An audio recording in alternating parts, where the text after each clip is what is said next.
Morning and welcome to Buccaneers Insider Live presented by Miller Lite. Casey Phillips here with senior writer and editor Scott Smith. And as always, this is where we take your questions. So if you are not already watching there, you can head on over to the Buccaneers Facebook page and you can leave your questions in the comment section underneath our live video. So while we give people a chance to do that, we did have some exciting news. I always love the Wednesday show whenever we've won because it just feels like the odds are there may be an award coming.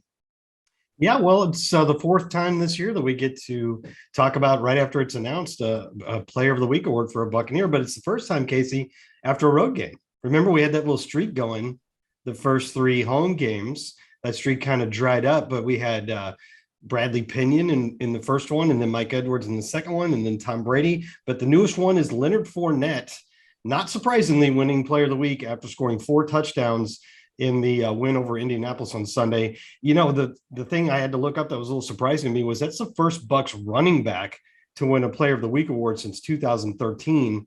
And it wasn't Doug Martin, it was Bobby Rainey. Wow, that is a fun fact there. And yeah, I do think 4 touchdowns, if that doesn't get you the award, I just don't know what does. Well, last week, Austin Eckler for the Chargers scored 4 touchdowns and didn't get the award because Jonathan Taylor had 5.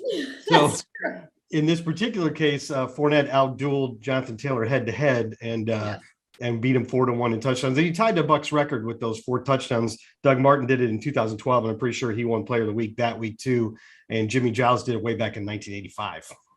Well, and I think it's perfect that you pointed out the idea that Jonathan Taylor wasn't going to be able to get it, you know, thanks to the idea that our defense was pretty handy, you know, that we made sure to limit, although, you know, the AFC NFC thing, but still, I thought that was pretty great to shine the light on Lenny. Our defense kind of did their part on that as well. Yeah, the run defense was very good, and you could just tell in the Frank Reich, who I think is a very good head coach, afterwards, his comments when he was asked, because there was a stretch in that game where the Colts threw the ball 26 straight times, which is going to set off alarms in writers' heads. Because, you know, when you got Jonathan Taylor and you throw the ball 26 times in a row, you go, why are you doing that? But as he pointed out, we really had stopped the run. I mean, we had bottled it up and they thought, and they were right, really. Carson Wentz threw for over 300 yards. They thought they could move the ball better through the air, which is pretty much always the case against the Buccaneers. So 26 in a row seemed a little strange, but I did get why they were doing it. And he only had 25 yards until that last drive when the Bucs were playing a lot of more 6-man boxes and playing pass defense. Right. And of course, we know as we dive into the questions that are on the Facebook page, again, you can leave those in the comment section under the live video. Of course, the beginning ones are all about the injury updates for all the peoples. So right as we felt like we were having a game where we were getting some people back and then a few dropped like flies earlier in the game as well. So kind of take us through our injury situation right now, what we know, what we don't know, and then when we might know more. Well, as good as the timing of this show is for Player of the Week awards, it's really, really bad for these injury updates because the Buccaneers haven't practiced yet and won't put it out their first injury report until later this afternoon. And from what Coach said on Monday, it was hard to glean a lot of real concrete information. There was the phrase wait and see for about most of those players. Jamel Dean, wait and see until later in the week.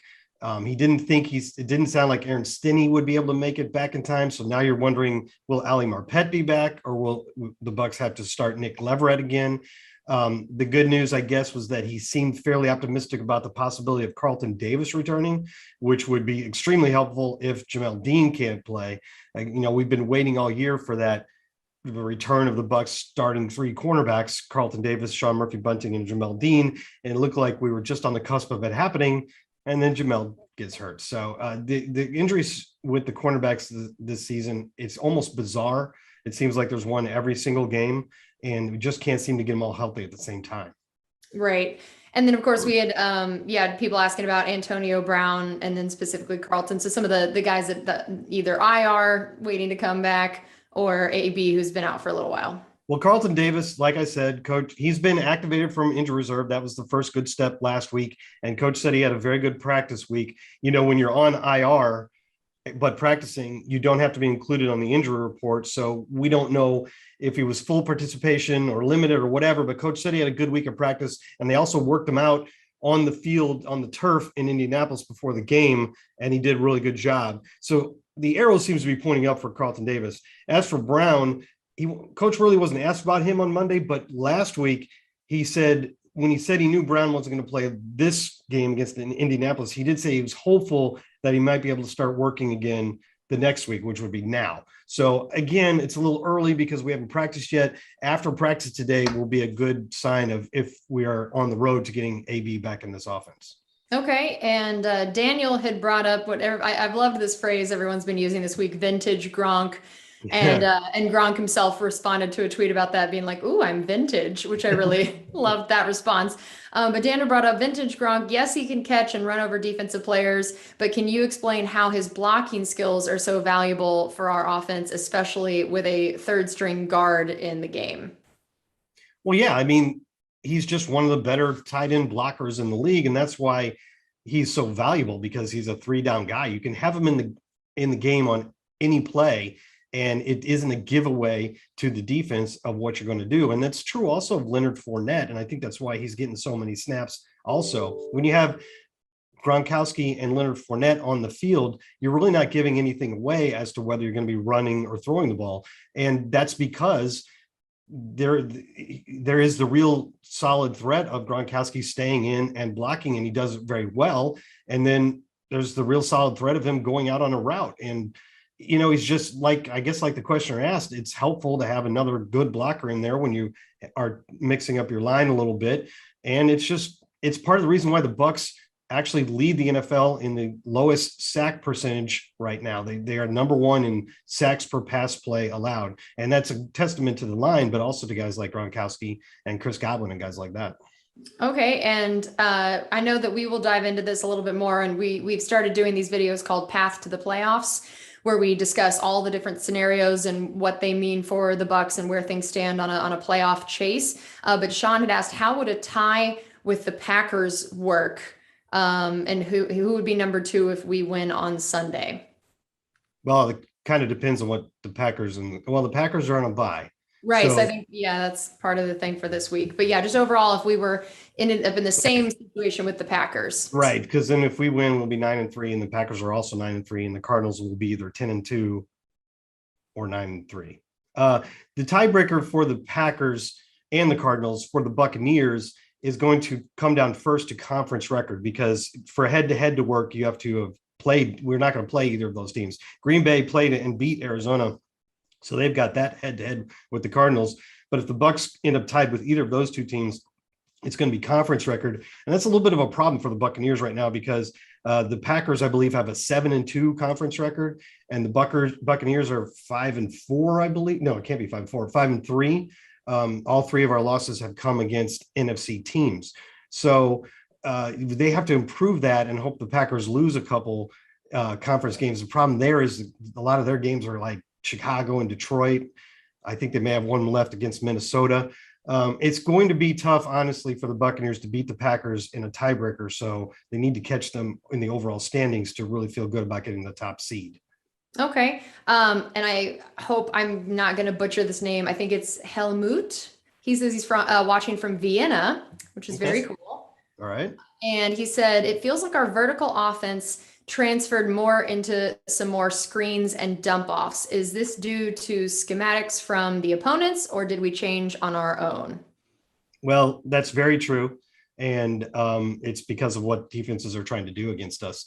The Buccaneers' average depth of target, or ADOT, is a lot down from last year. Last year, this was very much a vertical team. And, you got Bruce Arians, no risk it, no biscuit, likes to go vertical. But when every team is playing you with 2 high safeties 60% or more of the time, and really kind of doubling over the top on guys like Mike Evans and Chris Godwin and AB when he's healthy, it just is hard to get the ball down the field. You saw Tom Brady try a couple times when he got Scotty Miller isolated on the outside, and one of them did draw a big pass interference penalty. The other one, unfortunately, was intercepted. But we're having a hard time getting those opportunities for guys like Chris and Mike and AB when he's healthy. And so the way the Bucs have responded is by calling a lot of those screens, quick hitters, end arounds for receivers, lots of runs. When they're doubling a guy like Mike, say, that means they got a corner and a safety over the top. And when Mike runs a vertical route, that kind of clears out that side of the field. And then the Bucs often run Leonard Fournette to that side of the field, like they did on the touchdown run that won the game on Sunday. Chris Godwin ran sort of a vertical route and the corner fouled him and the safety was over the top. And so when Leonard got around the end, there was a lot of open field there until he ran into the first guy he ran into was a safety at the 3-yard line. So yes, the questioner was correct in his first part, and it's what teams are doing against the Buccaneers. And honestly, it's impressive that the Bucs continue to throw for around 300 yards a game. It was only about 225 in this last one, but for the most part, around 300 yards per game, even without a lot of big shots down the field. So they're taking what the defense is giving, and these things are cyclical, and sooner or later it'll come around and teams will realize, well, we need to get some more people around the line of scrimmage because they're killing us with 1,000 tiny cuts. And then you start going deep again. You just take what the defense is given. And because the Buccaneers have Tom Brady and so many talented pass catchers, they can succeed in all those different ways. Absolutely. And Samuel asked, with this upcoming game against the Falcons, do you think Anthony Nelson and Joe Tryon will see even more snaps after some positive play from them in the past weeks? Yeah, I think Anthony Nelson has like 4 quarterback pressures or hits in the last 3 games, plus a couple sacks. So that's pretty cool. And they're using Joe in a variety, in some unusual ways. We saw again on some snaps in Indianapolis for the second week in a row that they were playing him at the 3 tech on the inside with JPP and Shaq also on the field in what were obvious passing downs. And I think the way those guys are playing right now, they will continue to get more looks. But as I said last week, a lot of it has to do with what the opposing offense is running. And that's why I thought Joe might not get a ton of snaps in Indy, because I thought they would just pound with Jonathan Taylor, but that's not what they ended up doing. Atlanta is far more likely to throw the ball because their running game has been pretty bad, even with Cordero Patterson. I always get that one wrong. I do too. Cordero Patterson's having a great season, but overall the Falcons are 30th in rushing. They're about 14th or 16th in passing, which is down from what they usually are, but it's still their more effective way of moving the ball. So it should be a lot of passes. And I think those guys should get a lot of looks. All right. Well, that is going to do it for us on this edition of Buccaneers Insider Live presented by Miller Lite. Thank you as always for joining us and for those great questions. And we will see you next time.